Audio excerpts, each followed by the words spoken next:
Hey guys, and welcome to the Alabama Saltwater Fishing Report presented by Angelo DePaola, the Coastal Connection with eXp Realty. The first podcast to bring you the local inshore, offshore, and onshore fishing report, whether it's good, bad, or ugly. We have a great show lined up this week, but first, let's see who's making the show possible. This week's Alabama Saltwater Fishing Report brought to you by Great Days Outdoors magazine. Are you looking for that one-of-a-kind Christmas or birthday gift? If so, head on over to greatdaysoutdoors.com and check out the best gifts for outdoorsmen 2021. We've curated a bunch of unique gift ideas to help you find an awesome gift for the outdoorsman on your list. Just head over to greatdaysoutdoors.com/best gifts for outdoorsmen to check it out. And also brought to you by SunSouth. The work on your property never ends. Whether your work on the land includes tilling, mowing, planting, grading, drilling, hauling, or anything in between, go see them at SunSouth. They'll help you find the John Deere tractor that's right for you with the implements that you need to get your projects done faster, more efficiently, and more affordably. And right now at SunSouth, you can get 0% financing for 72 months on select John Deere tractors. SunSouth, equipment for those that do. Some restrictions apply. See dealer for details. Offer expires November 30th, 2021. And also, Advanced Transmission in Spanish Fort. Give the professionals a call who have been trusted on the Gulf Coast for over 25 years at 251-626-6061 or check them out online at www.advanced-transmission.com. And also brought to you by Hilton's Offshore Charts, bringing you the highest quality online satellite fishing chart since 2004. Your source for sea temps, altimetry, currents, and watercolor at hiltonsoffshore.com.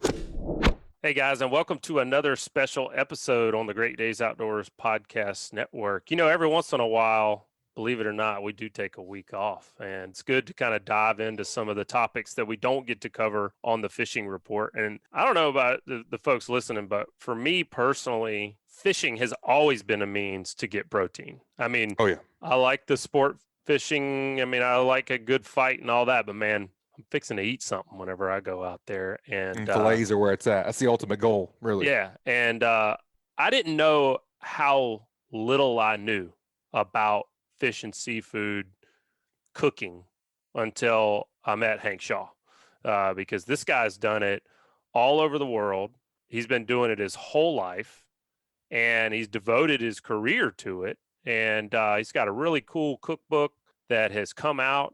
We're going to be talking a little bit about that today, but really we're going to be talking about how you can learn how to cook really just about anything that you catch, and whether that be fish or any types of seafood, and whether you're a freshwater angler or a saltwater angler, it really covers it all in that book. So we're going to dive into that a little bit deeper today. But I'm your host, Joe Baya, here with my co-host, Butch Thierry. Butch, man, I would imagine by the time this airs, it's still going to be hotter than hell like it is right now.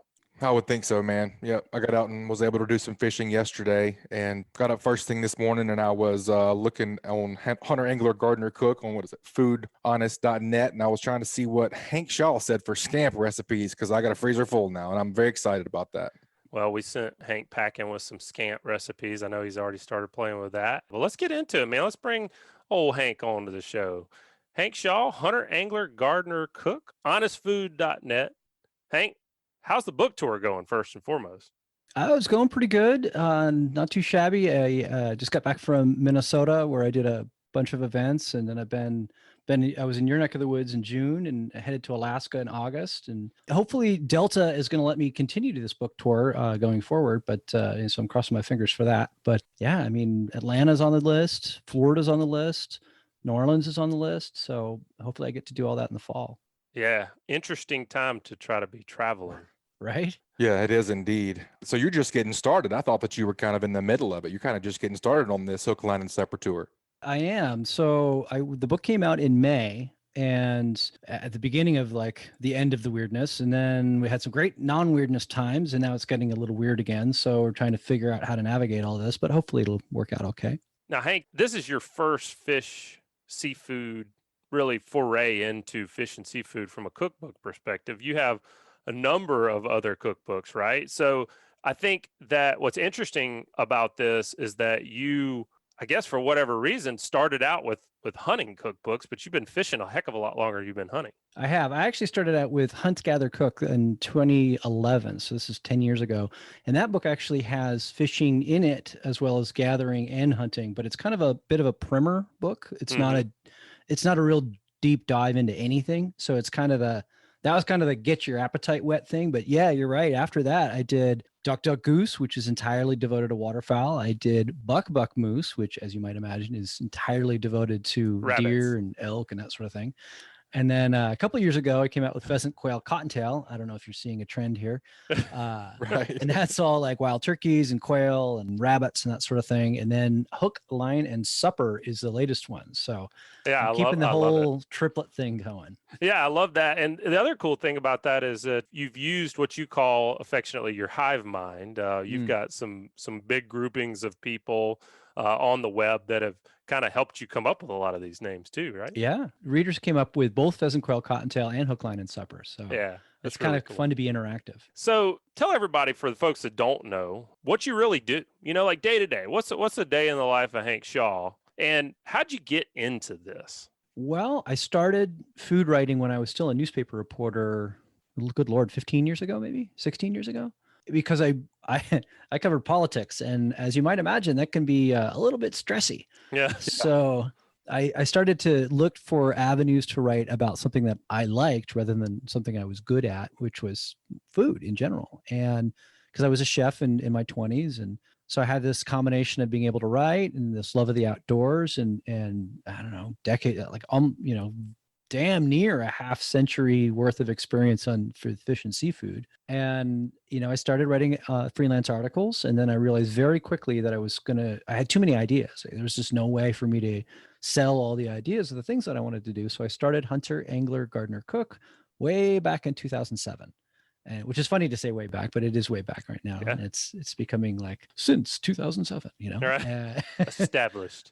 And it's been kind of this crazy whirlwind ever since. I got nominated for a James Beard Award twice and won it in 2013. And for those of you out there who don't know what a James Beard Award is, it's basically the Oscars of the food world. So pretty cool, right? Especially for It's incredible. Yeah.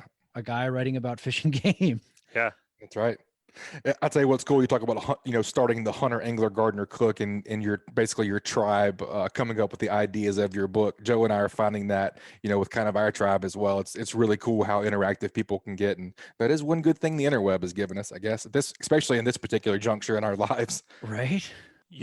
Talking about that hive mind, like you like to call it. I mean, if folks do want to find you, we can kind of get that out of the way. Like, sure. On social media, where do they need to go to follow along? Because that's what's so cool about what you do specifically on Facebook is like you're very much involving people in the process. Right. So the two main places that I work with in social media are Instagram, where I'm Hunt Gather Cook on Instagram, and that's kind of you're going to see kind of what I do every day there.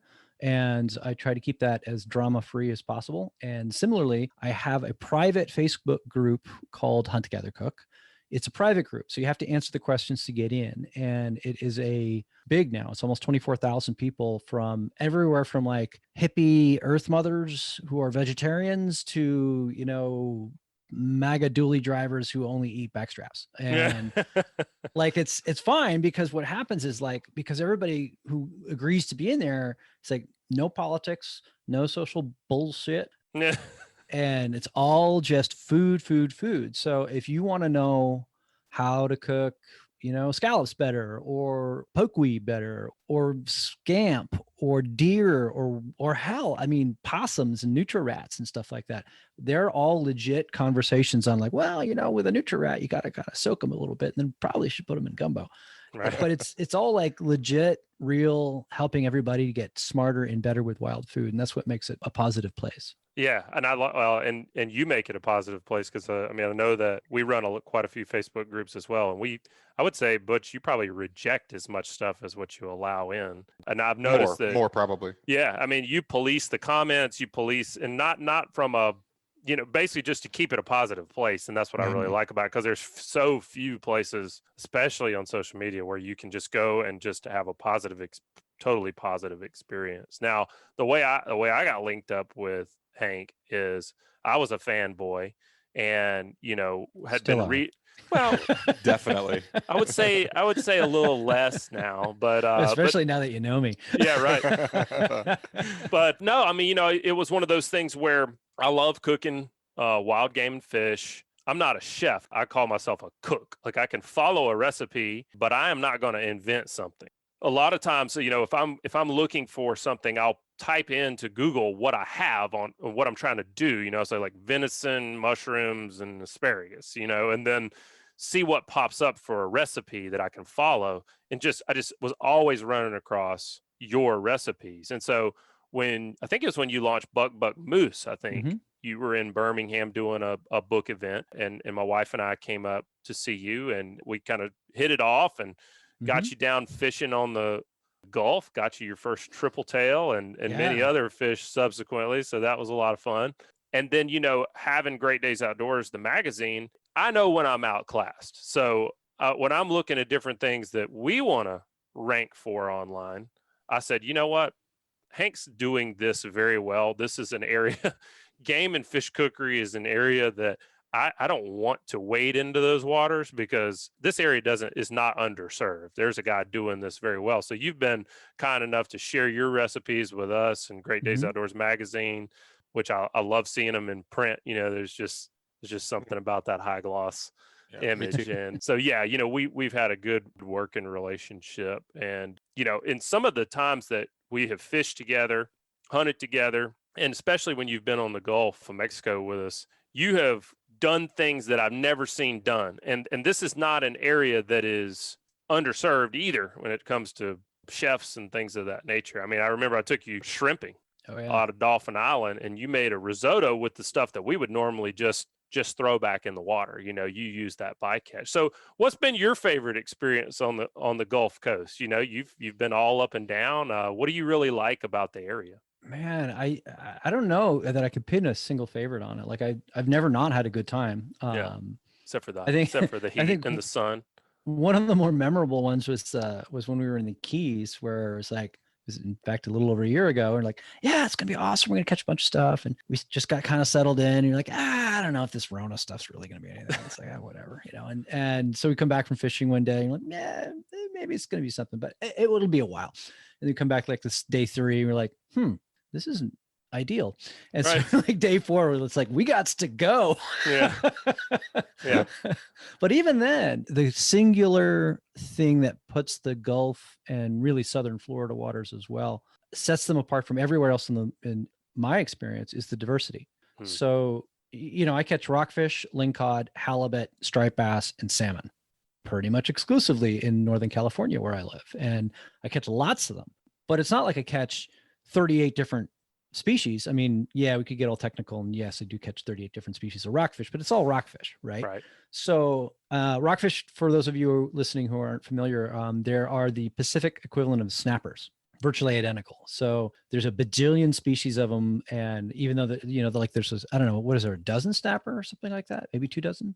I don't even know. There's probably a lot more than we even know about. But right. Yeah. But there's 50 it's not rockfish. A tremendous amount. Yeah. So anyway, the 3 of us will every year we'll be like, That's right. What haven't we murdered yet? Right. And we still have a few things on the list. Like we still have not had a bang up cobia bite. Yeah. We still needed to catch a swordfish. I think honestly we need to do tuna again, because I kind of got a raw deal on that last tuna thing. I had one really nice yellowfin. Epic fail on that. Well, it dragged me into the boat. Hey, and you got cut off the corner of the boat. Well, yeah, but it's just like the guy who's gaffing it, who shall remain nameless, who's not actually on this call. Right. We all know who he is. Clink. That was 100 pounds. It's okay. It's okay. That was a lot of good sashimi right there gone. I'll catch another one. Yeah. So we got that on. We'll put that back on the list for sure. Yep. Most recently was scamp. We caught several different kind of groupers that day. Bunch of nice snapper. That was a fun trip. Vermilions and porgies. I'm sorry, white snapper. White snapper. Right. That's right. Yeah. So that's one of the things that I've most appreciated about. Well, there's 2 things as far as your culinary talents. One is, like I mentioned earlier, if I get an ingredient, I've got to find a recipe, and then I got to go to the store and get all the things that the recipe says to use, and then follow the recipe. You're very good at okay, I've got this and I've got that and I've got this. So you just make something. Mm-hmm. And that's a lot of what your cookbook is about, is quote unquote, these master recipes that hey, here's the general idea. And then you can sub these components in and out to get to the end goal. But the other thing that I've appreciated about you is that you use a lot of the odd bits and you appreciate a lot of the underappreciated species, like the porgies you were talking about. Most people are going to boneless, skinless those things, throw them in the fryer and call it good. You don't do that. And with a lot of things.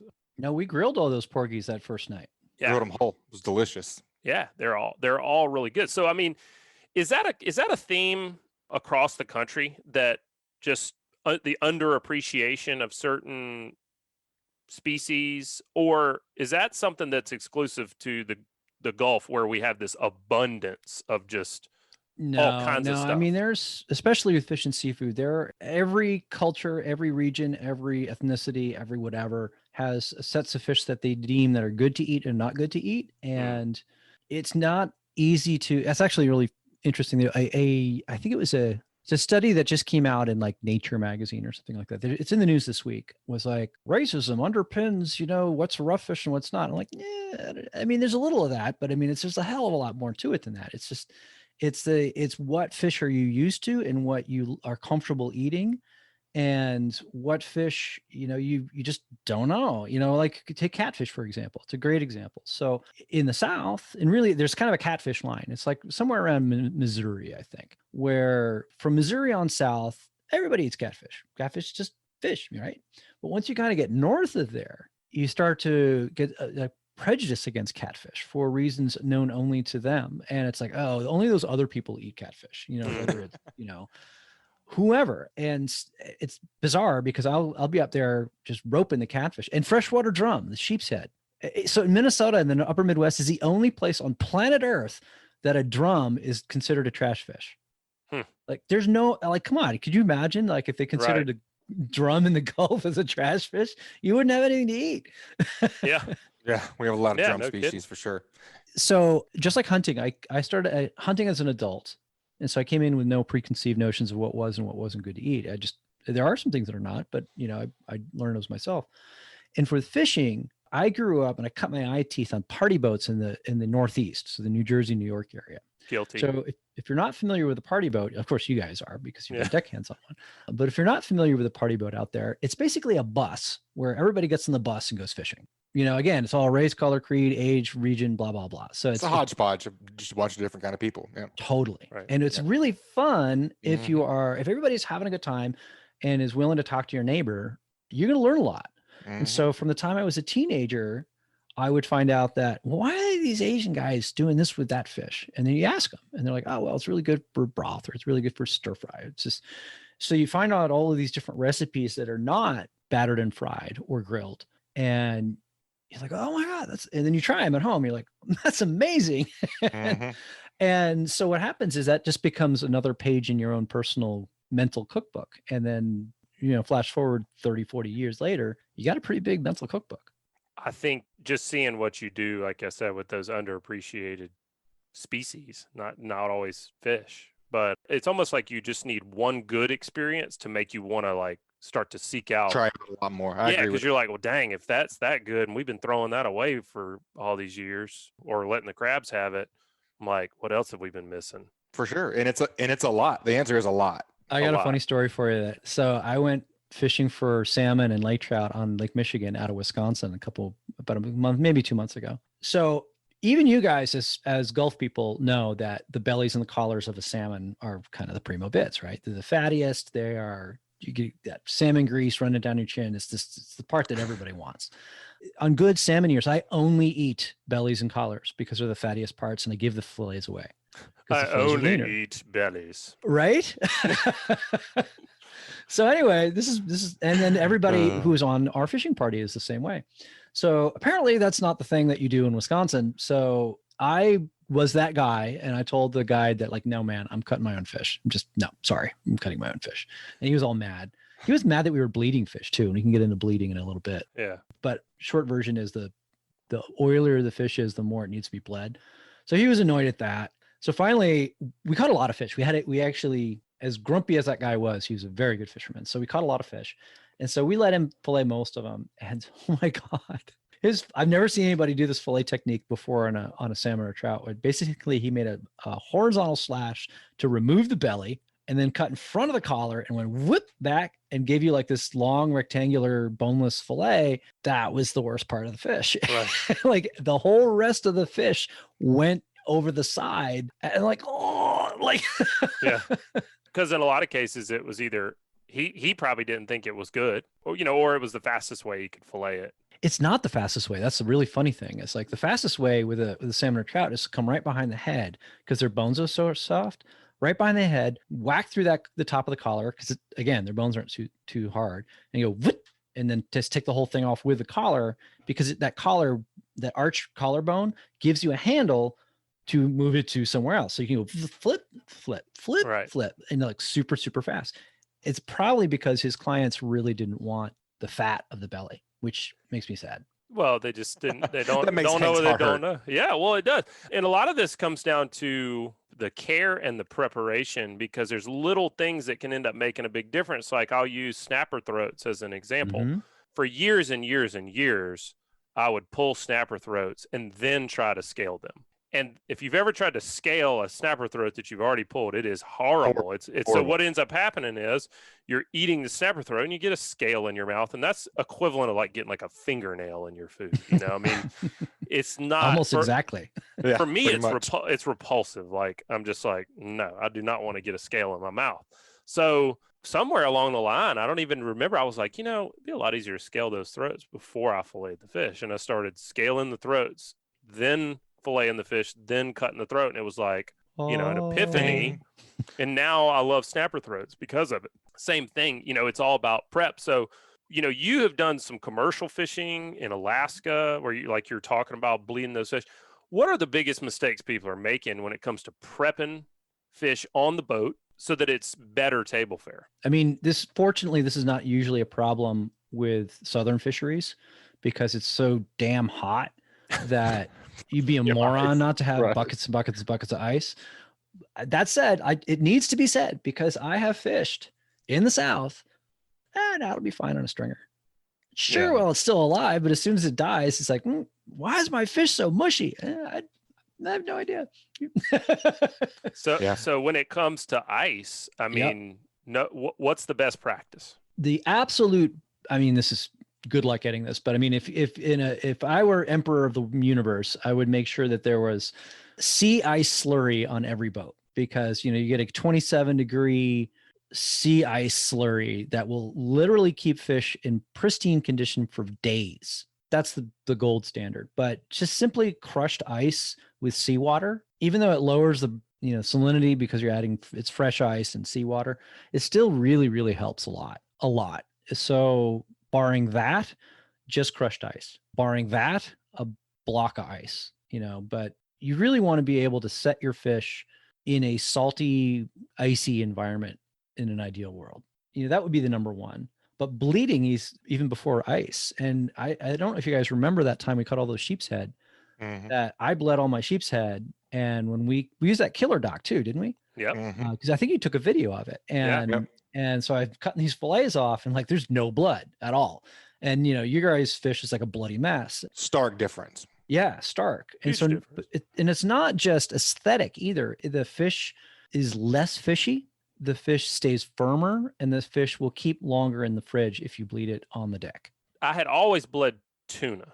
Mm-hmm. So tuna, I don't know why. I mean, I don't know where I picked that up, but it was like, oh, tuna, you got to cut it. So we always bled tuna, but I'd never bled anything else. Well, let me interject Not even there. jacks. Nothing. Hmm. And so I think this comes from mass amounts of fish. You have Right. 30 or 40 people on the boat. So I just didn't know, truthfully. It wasn't something that we practiced, and I learned how much I was missing out on whenever I kind of slowed things down and put it on a much smaller scale. I mean, being a party boat, that's a mass production kind of deal. I mean, it would have taken days, or you couldn't have ever bled out every 80 single fish. snapper. You want two guys got to bleed 80 snapper. It's like, not going to do that. Unless Well, yeah, but what I do on a party boat like that is because I know, and this is what I want. I'm like, hey man, do you guys got an extra 5-gallon bucket? And if they say no, I've got one in my car. Mhm. And so you just bring a 5-gallon bucket, put seawater in it, pop the gills or cut the gills. If it's like grouper, by the way, pro tip, don't stick your finger in the gills of a grouper just to pop it. Agreed. Ask me how I know. Yeah. It's like a garbage disposal in Oh there. my God, it totally is. It is. So yeah, you just cut the gills with a shears or a knife for your fingers, and then put face first into a bucket of seawater or freshwater if it's a freshwater fish, and that's good enough. I mean, are there better methods? You bet, but it's good enough, and it doesn't take a lot of space.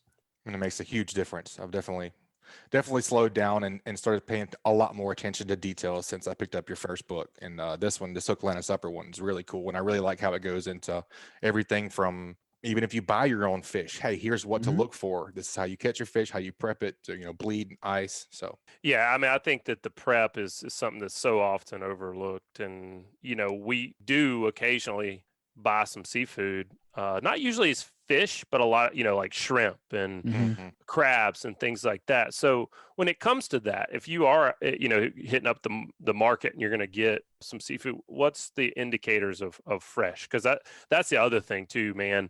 I don't think, for folks that say they don't like seafood, you do hear of those people. I just don't think they've had good seafood yet. I really don't think they've had good seafood. Yeah, like they never had it like truly fresh. Maybe they have, but when you're at a fish market and you're going to buy something, what are some of the things you're looking for, Hank? Number one is do some internet research in your locality and find if there is a good fish market.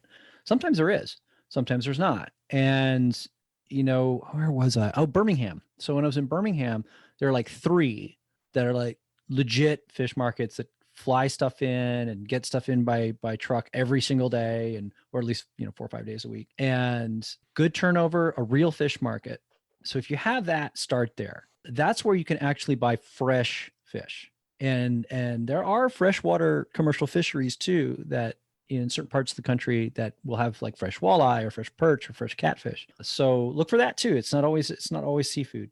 If you don't have that, and that's the majority of the people listening to this, then you're going to want to go and you're going to go to a Publix, right? Or some other supermarket. My advice is just to skip the fish aisle altogether, because the fish aisle is virtually always going to have thawed fish, previously frozen. And so that's not great. Strike one. Yeah, strike one. So but right next to the fish thing is the frozen aisle. So you look at the frozen fish and seafood and you buy that. So for example, this is less so because you're in shrimp land, so you can get really good shrimp down there. It's actually what we call it. Is shrimp land. Shrimp land. There's a billboard. To shrimp land. Here's a billboard. Welcome to shrimp land. Oh, so a good example, just a little side note on shrimp. If you're at a fish market and they have head-on shrimp and they look good, buy them and use them that day. Shrimp will tell you if they're bad, because there's like a black ick that kind of forms where the head meets the body. Yeah. And so if you're seeing a bunch of head-on shrimp with black ick, go to the freezer section. But if they look nice and pretty, buy them and say, hey, stop everything. We're eating shrimp tonight, because head-on shrimp are the best. The reason being is the same reason head-on fish are the best, because when you pull the heads off shrimp or fish, that portion of the meat, which happens to be the thickest, biggest portion of the meat, which i.e. right behind the head, gets exposed to the heat and it can overcook much easier. So head-on shrimp and head-on fish are going to be more juicy, less dried out. And then, of course, with the case of a shrimp, you can always suck the heads just like you do with crawfish. I've never done that before. I can honestly say that. Did not know that sucking a shrimp head was a thing. How about you, Joe? I only knew because of Hank. Yeah. So, yeah, full disclosure. Now, the other I've always been weird in that I've always liked to eat. You see a lot in like with fried shrimp, they'll leave the little tail segment of, and I've always eaten that. Everybody else, they'll kind of. Have you eaten the fins or just that little section of shell? Just a little tail, the little tail piece. You've actually eaten the tail fins, or just the little section of meat that has the shell on it that's attached to the tail? The whole dang thing. Okay. I crunch it all up because it's just that kind of crunchy, I'm glad you said that, because to me, that we talked about underappreciated species being a thing, but I think there's these underappreciated parts of fish and of seafood, and like the heads, for example. Some places they'll like fry the heads whole and just eat the head, Yep. The best shrimp stock ever too, by the way. Yeah, that's one other thing I've learned from you is when people, I think a lot of times when I think of like using the whole fish, animal, whatever it is, I'm thinking like, okay, so I got to eat the part with all the guts in it. Right. And Like Eyeball's going to be like staring at me coming out of the pot or something. And what I've learned is like you're not actually eating it like you would a piece of fish, but you're using its flavor to make something like a stock, a base, something that adds what I call when I eat the food you cook, Hank, it's like I eat there's levels of flavor in there that aren't normally there because instead of using water, you've used a shrimp stock. Mm-hmm. So what do you think the most underappreciated part? Maybe it's different from fish to seafood but what do you think of fish itself? The most commonly discarded yet best part of any given fish, and it's kind of a toss-up between the collars and the bellies. I have seen untold numbers of delicious, fish bellies go over the side. Mm-hmm. And this is what you pay the most money for in a sushi place. Mm-hmm. And fish fat in general is really good. There are exceptions. For example, I caught a really giant lake trout on that Lake Michigan trip I mentioned. And so I'm not sure that I want young women of childbearing age or children eating a 25-year-old lake trout because it lives in the Great Lakes. But I don't care because I'm not having kids. And, and so it's like, whatever. It's delicious and I love it. Yeah. And so there are some cases where fish fat is questionable, but in general, especially with tuna, you're fine. So I guarantee there's somebody out there listening to me like, well, what about that guy who got mercury poisoning? Mercury, that's what I was going to say too. Well, shit, that guy ate tuna like 6 days a week. He ate 7 pounds for 13 days straight. Something like that. I mean, he was admittedly like a sushi addict and he ate nothing but like fatty tuna. And it's like, okay, fine. We now know how you're going to get mercury poisoning, which is so unreasonable for any normal human being that, don't worry about it. So bellies is one, collars is another, but I think I'd like to say that I'm having some small influence on the greater angling public, much like I have had some small influence with the hunting public with Shanks. I am having some small influence in helping people say, no, you really want to eat collars, that you want them grilled, broiled, or smoked, and they're unbelievably good. And the reason why is because the fillet is like the backstrap. It's nice, it's clean, it's lean. All the rest of the fish is like all the good parts of a pig that, we know. Like, sure, you can have as many pork chops as you want, but you're not going to get the shoulder. You're not going to get the jowls. You're not going to get the hocks. I want those. It's like, and so the shank and the belly is that part of a fish. So it's different textures, different levels of fat, and different shapes of the muscles. Like there's a, do you know about the oyster in a bird? Where right along the backbone. Yeah. Yeah. So the same thing exists on the pectoral fins of a big fish. So the muscle that makes the pectoral fin move is shaped exactly like the oyster on a bird, and it tastes virtually the same. It's a very, very cool texture. It's one of those things where nobody gets them but me. Yeah, man, these are all mine. Butch, you remember when I fried you those snapper throats, and we went up to the hunting camp the next day. We were eating cold fried snapper throats, and you would have swore on Scout's honor it was a chicken thigh. I mean, it looked like a chicken thigh. It was really good, like you say. Well, what would you rather have if somebody gives you a steak? Do you want one on the bone or not? And there's a lot, that little connective tissue just adds more flavor. Some people don't like that. I get it, but I thought you were going to say skin. I really thought you were going to say skin. That is also something that I tried first with you, skin. It's funny because you know why I didn't say it? Because it didn't occur to me that people don't eat it. Yep. I've only seen that done once, and that was you. Well, and it's funny because like you go to a seafood restaurant anywhere in the South to get a fried flounder, that joker's coming out scaled, whole, skin on. Great. Everybody loves it. Same thing with freshwater. You go eat brim, 9 times out of 10, you're eating them skin on, scaled, and people love them. And most people would put, fried flounder, fried brim, like top of their fried fish list in the area. And so, I mean, personally, those are 2 of my favorites if we're frying fish. Same thing with the collars or the throats, as we like to call them. And, we're leaving that skin on. So I've actually seen you make fish rinds. Pork rinds down here. Fish pork rinds, triple tail. Yeah. Yep. Yeah. Delicious. So That it's admittedly kind of chefy, but it's a fantastic. It's if you ever want to like blow someone away, or if you ever feel the need to serve a pescatarian or a non pork eating person, mhm. make pork rinds with fish skin. It works with pretty much any fish skin, and it's ridiculous. Yeah, it Very was really, delicious. really Yeah. good. All right, guys, let's take a quick break and hear from some of this week's sponsors. This week's Alabama Saltwater Fishing Report is brought to you by Fishing Chaos, fishing tournaments coming up near you. Fishing Chaos invites all high school, college, and social fishing teams / clubs to create a free team or club in the Fishing Chaos platform. Clubs can hold tournaments within the high school team or invite rival teams or clubs to compete in the CPR catch photo release events, as well as the live weigh-in events, as Fishing Chaos supports most any tournament format. The addition of the new Fishing Chaos Club Management module allows teams and clubs to easily communicate with their members about upcoming events. It automates the tracking of the Angler of the Year as well as Team of the Year series standings and collects all angler results.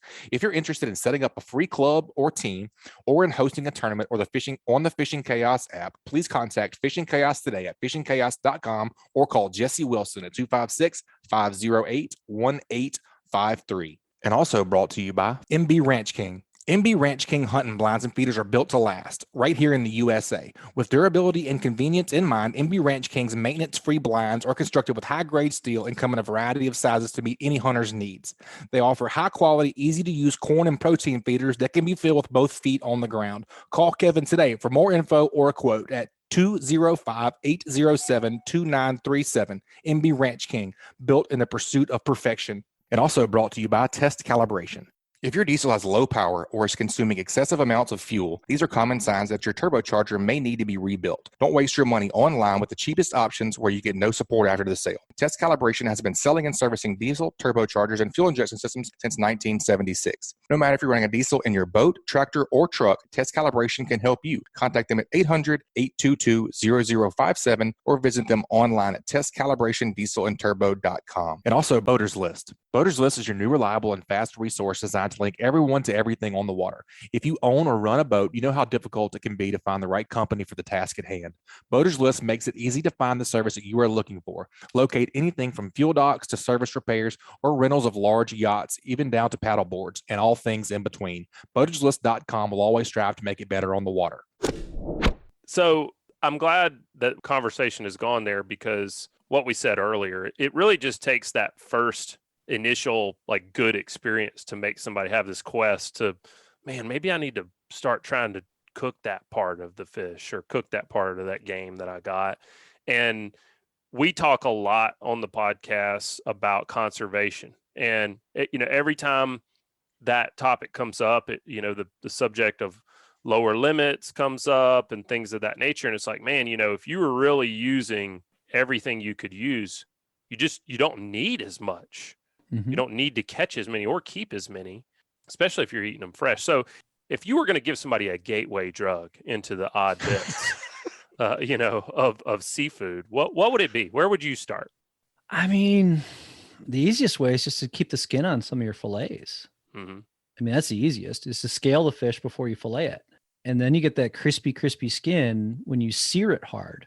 And I mean, that's kind of another thing where like the kind of the gateway drug to second level of fish cooking is to do that style of sear that you get in a good restaurant, where the piece of fish that you're served, either skin on or skinless, will have the side that the skin was on or the skin side seared super crispy, and yet it's somehow not overcooked. And the way they do that is by searing only that side and basting the other side with hot oil and butter until it's just opaque. And so you have this unbelievable juxtaposition of just buttery, perfectly done fish with that crispy top. And of course the top is always served up. So it stays crispy. And then if you keep that skin on, you'll be like, oh yeah, that guy was right. That was really good. It's kind of like crispy chicken skin, which if you don't like crispy chicken skin, I'm pretty sure you should just go to China or something. Yeah, turn this off. That's one of the turn best this things. podcast off. Yeah. That's the best part. And I would even take that a next step further and say, my wife now loves, fresh whole grilled, like a vermilion snapper or the red porgy. And if I could make that presentable for her and for her to like a whole fish, I think that's pretty much the next level for a lot of people. Yeah. And it's super easy and it's super delicious. And they look cool. Yeah, they do look super cool. But I think it can be a little bit of, intimidating for somebody that's been eating fillets their whole life to have a whole fish on their plate. I think it's because they don't know how to navigate it. And Yeah. so there's a lot of little tips and tricks, but the easiest way to navigate a whole fish, if you're presented with a whole fish, you keep in mind the lateral line, the horizontal line that's basically bisects the side of a fish north and south. That's your guide. And then remember that you can all imagine a fish skeleton in your head where the bones all point backwards towards the tail. Start at the lateral line and lift backwards as you imagine that the bones are. And you will lift just meat and you leave all the bones with the skeleton. If you lift the meat off of a whole fish any other way, you run a real risk of bringing bones with you.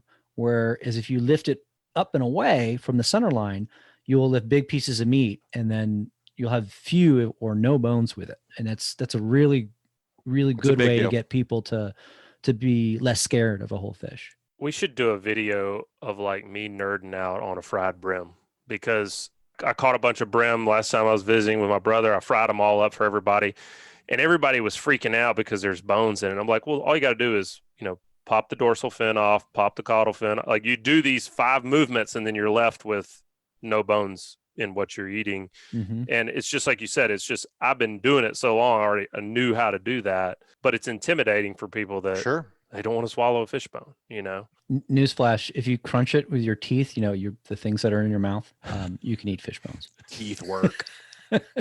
Hank, I don't know if, we don't. Oh, I know where you're going with that. Oh, man. Bluefish. That was one of the things you turned me on. Oh, yeah. Like 3 or 4 years ago. We had some delicious bluefish. I think one of them was Spanish and one of them was bluefish. And I forget which one the empanadas were, but man, that was amazing. No, you cooked it. Those are good. Well, and it was back to the bleeding thing and the getting it cold and the cooking it fresh. And, you get into all that in the book, which is more than we could ever discuss in a podcast. But you do talk about what to do on the boat, what to do back home. I mean, there is a lot of things that people do constantly. I mean, like letting your fillets get soak in fresh water. There's lots of things that people do wrong that is devaluing the quality of their fish and seafood. Here's an easy trick for everybody too, is because I'm presuming that pretty much everybody listening to this will eat frozen seafood from time to time. When you want to eat your fish or seafood that's been frozen, take it out of the freezer, take it out of its package and wrap it in paper towels. Obviously put it in a container and let it thaw like that in the refrigerator. It takes a day, but that's kind of a small price to pay for. Eventually you'll have fish that has no smell. So what happens is, and this happens with a lot of people, is if you have a vacuum seal piece of fish and you let it thaw in the vacuum seal piece of fish, it is basically marinating in kind of... It's all stank. Yeah. Yeah. And so by wrapping it in paper towels and changing those paper towels once or twice when they get wet, the stink stays with the paper towels, which you then throw out. And then even a fish that might have had a bit of an odor to it will not, if you do it that way. That's going to change your life. And if you've got somebody in the house who, don't cook fish in the house, it stinks. This will help your interpersonal relations in your household. I like that. That is a great tip. That's a great tip. Yeah. I mean, because that's applicable to everybody almost with just about all the fish they eat. I love to cook fresh fish, but the reality is I'm such a great fisherman. I have to freeze, a lot, like all a lot, pretty much every single time. I mean, not to mention like us 3 amazing fishermen, but even people who are only reasonably okay. You're right. Yep. You have to freeze something every now and again. That's a great way to get back in the game. I like that thawing. Oh, another tip too. If you have a chest freezer, fish always go in the chest freezer. So because it's colder. And this is enormously... As opposed to the freezer on your fridge. Correct. It is enormously important with northern fish because at least Gulf fish live in hot water. We don't mess with those Yankee fish on here. Right. If you're catching Yankee fish or like Alaska fish, your refrigerator is more or less the same temperature that it lives in. And so, your dead piece of cod sitting in a 36-degree refrigerator, which incidentally is a reasonably cold refrigerator, is kind of at the same temperature it lived in. Whereas if you put a piece of Dorado or mahi that was living in 86-degree water in a 36-degree fridge, that's a hell of a lot colder and it will stay fresher longer. It's also why catfish. That's interesting. And like catfish and brim and a lot of these freshwater fish from inland, from the South, when you have them in the fridge, I've had catfish stay perfectly good for 10 days in the fridge because I mean, I caught it in water that was like 75, 80 degrees, and I kept it in the fridge and I bled it and iced it, went on the deck. And, you have an advantage in the South where your fish will stay in the refrigerator a couple days more than it will with fish in the North. Speaking of that, we were talking earlier about the belly being one of the more underappreciated parts of the fish. It's underappreciated. I have my reasons, I think, why people don't fool with it, but the reality is it has a higher fat content. So when you're dealing with fish that have a higher fat content or parts of the fish, as in the belly, is that going to spoil faster? Like if you were going to say like, all right, here's this fish, and you're going to eat the whole thing fresh, but you were going to do it over the next 5 nights, what parts would you prioritize as this is what's getting cooked tonight? I think you're right. I think, the fatty parts first, always, and the fatty parts don't last as long in the freezer either. Now, that said, if you pressure bleed and 5 mil vac seal a fatty salmon and you put it in a chest freezer, it'll last a year. Yeah. It's not a problem. But yeah, I mean. But most people aren't doing that. I mean, most people are not dealing with that kind of quality and that kind of processing equipment. Yeah, I mean, I would say like if you got a tuna belly or a amberjack belly or anything that's super fatty. What are the other really fatty fish down there? King Max, swordfish wahoo. are probably one of the fattiest. Oh man, Sword, yeah. Sword belly is melt in your mouth. It's literally like swordfish belly is like eating. It's like ribeye. Fat It's marble. on a pork chop is what it's like. Mm-hmm. Butch, do you think? I'm getting really hungry. Yeah. So. I mean, when I was a kid, I don't know about you, but when I was a kid, I always said, man, I don't want to eat that belly meat. That's the fishy part. Did you hear that a lot? Well, man, like I told you, yeah. I mean, I wasted a lot of fish. I mean, really, if it wasn't fillets, we didn't eat it. I'm gonna need you to say 4 Hail Marys, 3 hours. Sorry, I apologize, fish gods. But I heard that too, and I think I know what you're driving at. It's because when I was a kid, we used to be able to catch unlimited bluefish, and bluefish are greasy, oily.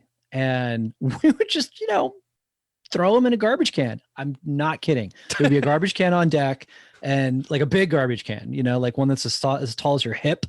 And we just chuck them in there and it'll be fine. No ice, no bleeding, no nothing. They're all, I don't know if you've ever caught a bluefish, but if you haven't caught a bluefish, it's essentially a piranha fish on meth. And they're just like, oh yeah, they really are. Yeah. Well, I mean, same thing on the charter boat. I mean, honestly, we had we had baskets running up and down the side of the boat, and like you might fish a spot for 20 minutes. Well, if you caught a fish at the beginning of that stop, that fish was going to sit in the basket for 20 minutes until we got done, and then we'd string them all up, and there was no bleeding, and so it was almost like. And then same thing. The other thing I see too that you get back and everybody throws a fish out on the dock. It's 95 degrees and the old white fish dock pick. I love it. No, yeah, but I mean that fish is degrading while you're doing that, and then you think about taking the belly, and so it's already started to spoil, and so then you put it in the freezer and let it sit there a little bit longer. You take the fish out and it smells bad, tastes fishy, and that's the experience most people had either with belly meat or just with fish in general. One easy tip for that deck shot, when you got everything on the dock and you're trying to take that shot, just hose the dock down first. It's going to drop the temperature of the dock by like 50 degrees. Yep. And just hose it down. Just make it freshly wet and put your fish down, take your photo, and then move on. It's just a real simple way to just drop the temperature. Yeah, we've started doing the same thing. And whenever you literally, whatever you have baskets or the big carts, dump them out. Hold them up, take a picture, put them back in the carts, and put the ice that was in the cooler back on the fish. Or put the fish back in the cooler and bring the baskets to you to clean them like that. So we've been way better about that for sure. Hank, what's the craziest thing you've ever eaten in terms of fish and seafood? And then what's the seafood you just can't make taste good? Well, I'll answer the second one first. Pogies.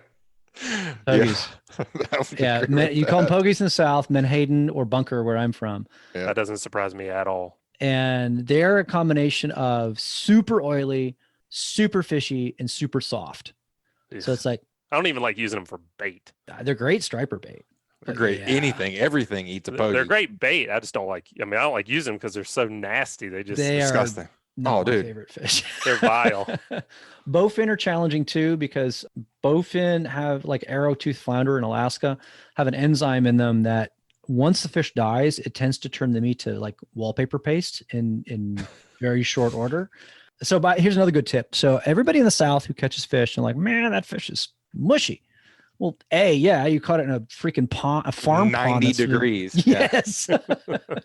And so the answer to mushy fleshed fish, which happens especially in the South, is fish cakes. And fish cakes is the end all be all of like, oh, I caught a bunch of crappies or largemouth bass, which I like to call ditch pickles. We've adopted that, by the way. Yeah.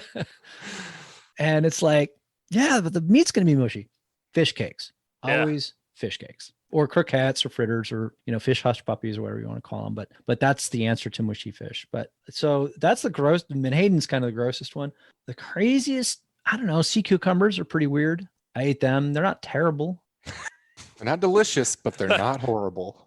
Right. That's like not how you want to be described. Like, well, honey, what did you think about this young man that took you out on the date? He's not terrible looking. It's not terrible. He's not, a terrible conversationist. He's mind-bogglingly forgettable. Joe, you're the sea cucumber.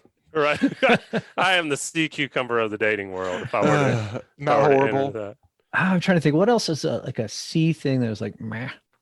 I'm not that adventurous. I've had I've had fish livers in any number of ways, and it's just I want to like it. The best I can get is it's okay. Fava beans and a nice Chianti. I would much rather have chicken livers, fava beans, and a nice Chianti than. What's something that everybody likes that you don't like? I just don't love. You got him. I don't know. I mean, I'm like running through things that like, yeah, that's fine. I don't mind that. I don't know about like, I mean, I can tell like in regular foods, it's cottage cheese. Cottage cheese is evil. Like, what exactly is it? I don't know. I believe it is in fact cellulite. That's exactly what it looks like. Yeah, I don't know. I like most food. I don't have a food that everybody likes that I can think of where I don't like it. But I do have a thing that lots of people do that it just irritates the ever loving mess out of me. And that's soaking stuff. Yeah. I just don't, I mean, I see it all the time with venison. Hey Joe, when you shoot a deer, what exactly should you Let me tell you what I like to do. I like to take that deer and soak it for about 7 days and then finish it off in a Coca-Cola bath for about 48 more hours. It really makes it nice and tender. Get real tender. Get all that blood out. I have been adopting that for like ever since you first did it. Like, right. I'll be hunting in Montana. So I'm like, hey, what do you do with your deer? Like, oh man, tell you what, take that deer. I like to Italian salad dressing for about 9 days, and then finish it off in Sprite. I'm allowed to make fun of these people because I are one. Because we are the people, right? It's not just Southerners who do it, though. But people soak fish, too. Yeah. That's another thing. Milk. I don't understand that. The milk I can actually understand. A brine I can understand. Yeah, brine's different. But like just soaking it in water, and it's like, it's gone. If it's that far gone that you feel like you got to soak the bad out of it, then it's already gone. Probably too far gone. It's unsavable. Yeah, I mean, just find a cat. Go fishing again. Yeah.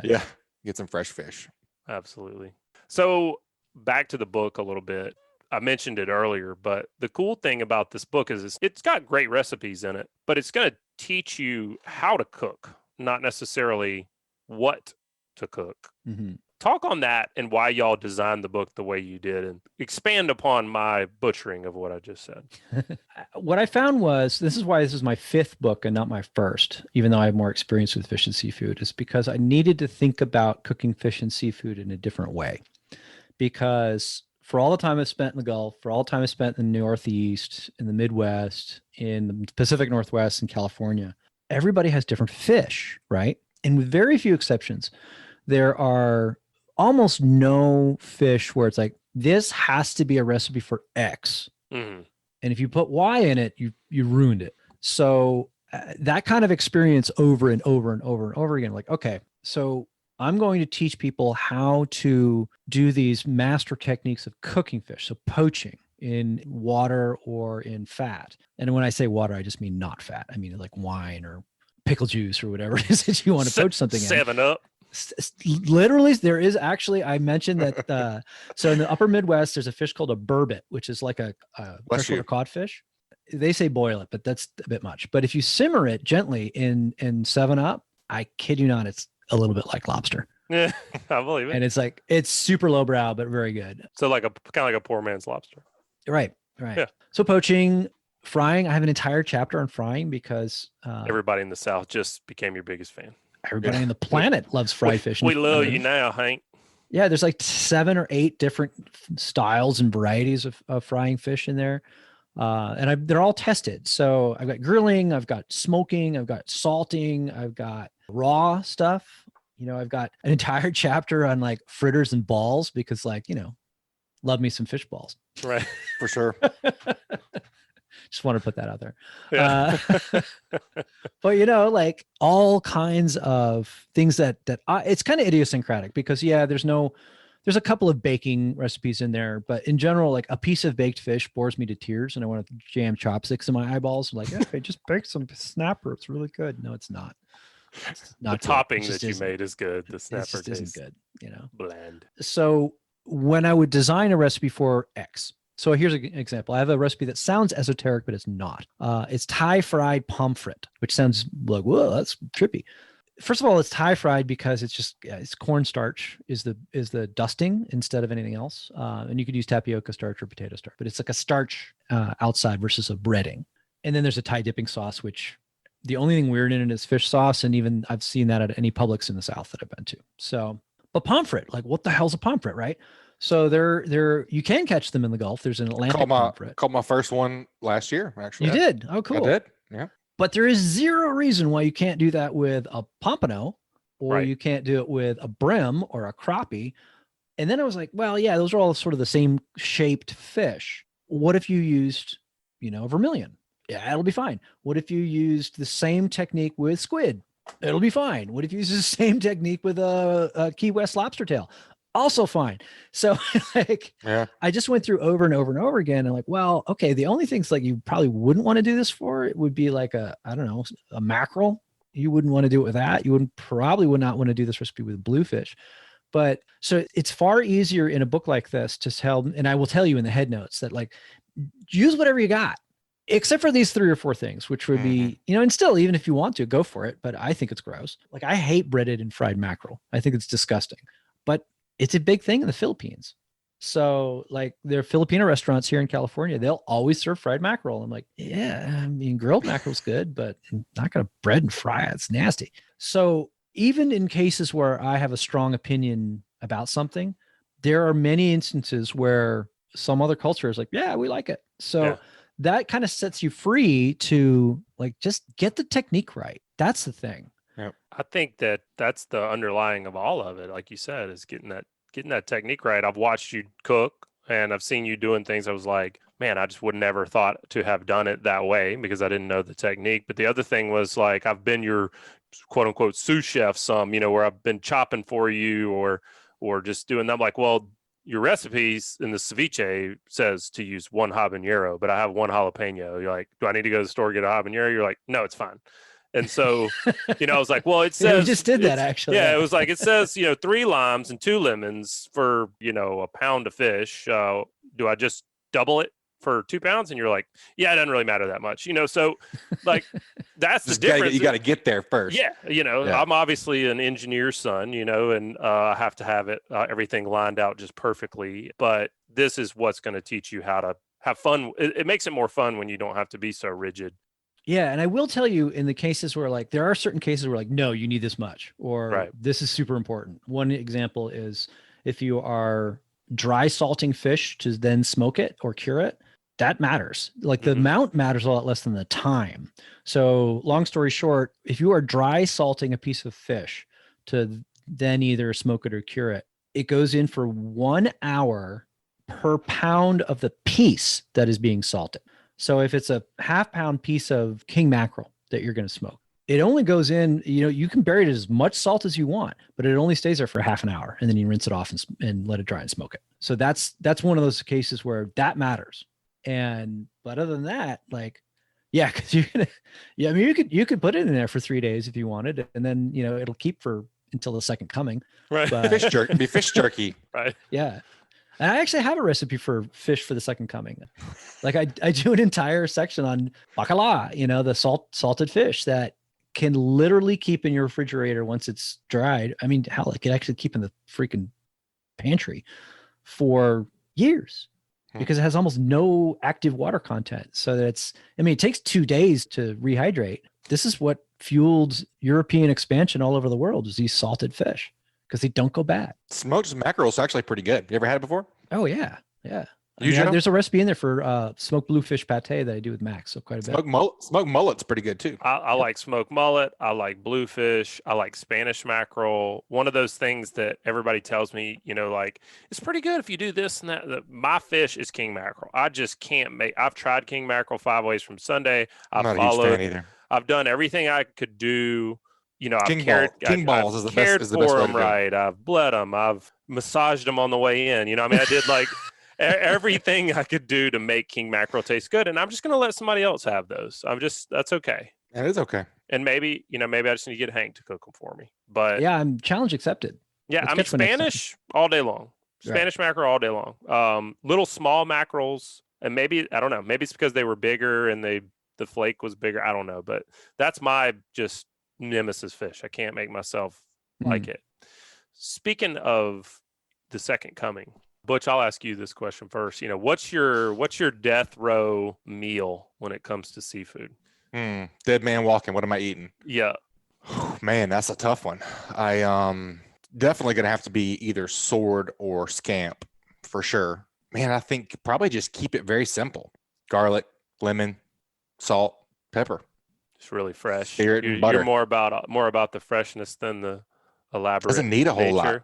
I think so. What about you, Hank? I mean, I agree in the sense that really good seafood, this is why the book is so dedicated to technique, is because really good seafood just needs 1 or 2 things to play harmony with it.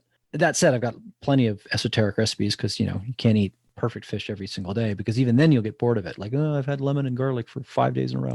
Right. But in terms of I'm tired of eating scamp bellies. I actually Let the have peasants eat the fillets. I have uttered the phrase "Mom, lobster again," Right. because Mom is a Yankee from New England, and there was one time in my childhood where lobster was literally cheaper than chicken, Oh wow. and so we ate it like 6 days in a row. I feel so That sorry said, for you. That's rough. That might be my deathbed meal. Is I want Maine lobsters and drawn butter and keep them coming till I'm dead. Right. Like Do I love ate 9 lobster. at one sitting once. I like cold water lobster for Yeah, sure. I've had Maine lobster, but I've never had like a Maine lobster in Maine. And I feel Agreed. like Same here. it's gotta be different. I don't know. I mean, you could have it in anywhere in New England; it'll be great. But Yeah. it doesn't have to be Maine. But anything once you get south of Connecticut, it's not the same. For me, man, I would eat myself into like meat sweats with soft shell crabs. You would kill yourself Oh, before they got to kill yeah. you. It would be death by soft shell crabs. They Yeah. would come in, I they'd love be like, all right, crabs. we're ready. And I would already be gone. I would just, I could. Tapped Yeah, and out. you'd have half of one sticking out of your mouth. Yes, absolutely. I mean, if you get a good fresh soft shell crab that's cooked in the right fat and fried just right, you know, where it's not overly greasy. Dusted in flour and fried in bacon fat. Holy moly. Mm.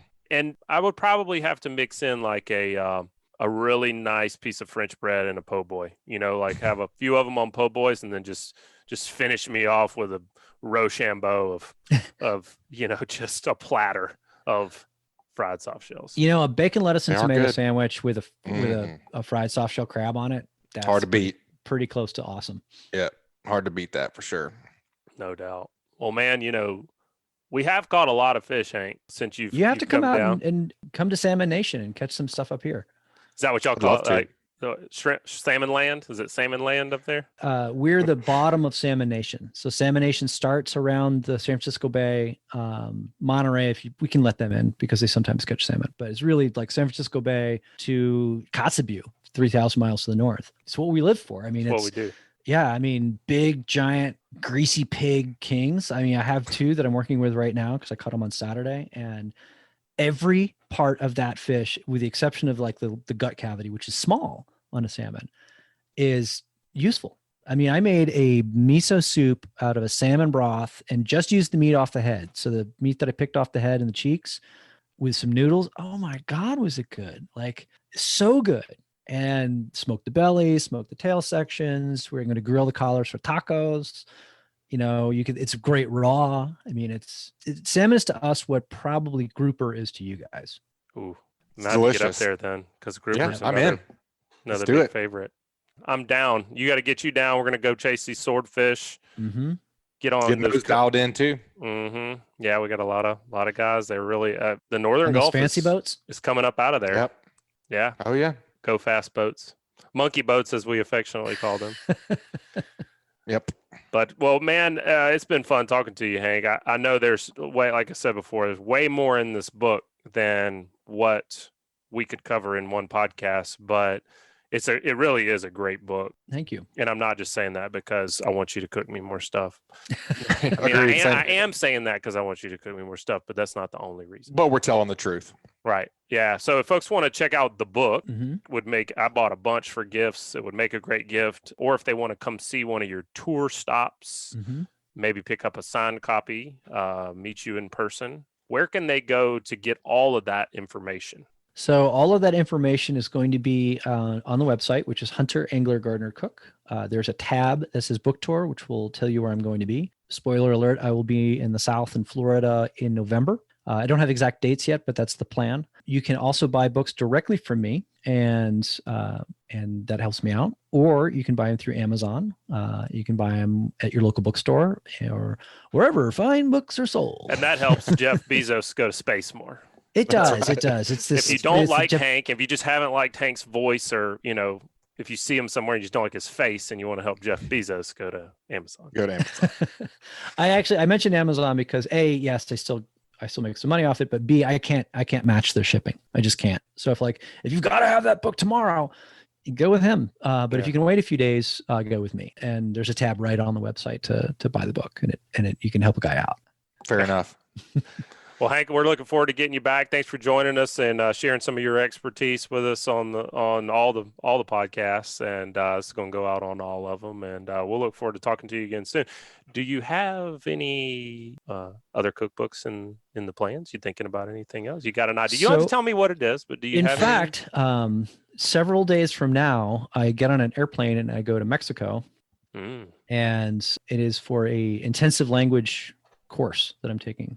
And so I can already speak Spanish, but I'm not really totally fluent, and I need to be totally fluent because the next project is I'm co-writing it with a really good friend of mine who's from Mexico, and we're going to write a Mexican cookbook. But that'll be a little while. That's awesome. Very cool. As always, man, we enjoyed having you join us again, and we'll be looking forward to the next time. Thanks for having me on. Thanks for being on the show, Hank. Man, that's an awesome segment. This week's show is brought to us by Bucks Island. They have new pontoon boats, bass boats, bow riders, and aluminum boats for sale. They provide boat service on all kinds of boats, even if they weren't purchased from Bucks. Visit them at 4500 Highway 77 in Southside, Alabama, or give them a call at 256-442-2588. And also brought to you by the Alabama Marine Resources Division. The Alabama Marine Resources Division reminds all recreational anglers who harvest gray triggerfish, greater amberjack, or red snapper that their catch must be reported through Snapper Check. This includes vessels, kayaks, and shore anglers who possess any of these reef fish. Reporting is mandatory and must be done prior to landing fish in Alabama, regardless of where the fish were caught. Anglers can report to Snapper Check online at outdooralabama.com or through the official Outdoor AL app. For more information about Snapper Check or any of the 2021 fishing seasons, please visit outdooralabama.com. All right, folks, that's going to wrap it up this week. You guys, please subscribe, rate, and review wherever you listen to podcasts. If you'd like us to email you the podcast each week, just text the word fishing to 314-665-1767. Again, just text the word fishing to 314-665-1767. Subscribe to our email list, and we'll send you the new show each week. You guys keep whacking them. We'll talk to y'all next week. This week's Alabama Saltwater Fishing Report brought to you by me, Angelo DePaola, The Coastal Connection. Find us online at thecoastalconnection.com. And also brought to you by Fish Bites. Check out the full line of scented saltwater and freshwater baits as well as tackle at fishbites.com. Also brought to you by Coastal Conservation Association of Alabama. Check them out at ccaalabama.org. And also brought to you by Photonus Defense PD Pro Ultralight Ultra Compact Night Vision Systems. Simply the best in class night vision systems ever built. Contact them at photonusdefense.com to learn more. Photonus Defense, Masters of Darkness. And also brought to you by Killer Dock. Killer Dock uses marine-grade aluminum to make fabulous fish cleaning tables and stunning canopies that will keep us out of the sun. Killer Dock combines durability, function, and design to uniquely upgrade your entire dock experience. Visit killerdock.com to see more. And also brought to you by Foster Contracting, the fortified roofing professionals at Fortified Roofing Pros. With them, you're making the smart choice. Check them out at fortifiedroofingpros.com or call them at 251-447-2978. And also brought to you by Sam's Stop and Shop is your one-stop shop located at 27122 Canal Road in Orange Beach, Alabama. Sam's has a little bit of everything, including a deli, inshore, offshore, and surf fishing tackle. They also have bait, clothing, groceries, name brand sunglasses, and so much more. Stop by and shop or call them at 251-981-4245 today.